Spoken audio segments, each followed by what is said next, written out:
Stuartpuram Nageswararao, tiger Nageswararao అని పిలువబడే ఆంధ్రప్రదేశ్ గుంటూరు జిల్లా స్టూవర్ట్పురం గ్రామానికి చెందిన ప్రసిద్ధ దొంగ. 1970లలో ఆయన బ్యాంకు దోపిడీలు, నగల చోరీలు చేసి పోలీసుల నుంచి తప్పించుకున్నాడు. ముఖ్యంగా చెన్నై జైలు నుంచి మోసం చేసి పారిపోవడంతో టైగర్ అనే పేరు పొందాడు. మొదటి జీవితం.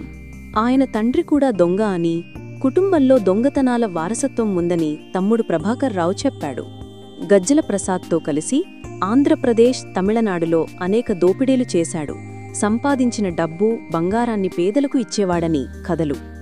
స్థానిక ఎమ్మెల్యే గ్యాంగ్పై కూడా దాడి చేసి 24 మందిని హత్య చేసినట్టు కథలు వ్యాప్తి. మరణం. ప్రభుత్వం మార్పు తీసుకురావాలని ప్రయత్నించినా విఫలమైంది. చివరికి 1987లో పోలీసుల కాల్పులతో మరణించాడు. స్టూవర్ట్పురంలో ఆయన సమాధి ఉంది.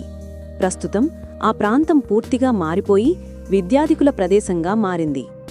సినిమా. 2023లో వంశీ దర్శకత్వంలో రవితేజ నటించిన టైగర్ నాగేశ్వరరావు సినిమా ఆయన జీవితం ఆధారంగా వచ్చింది.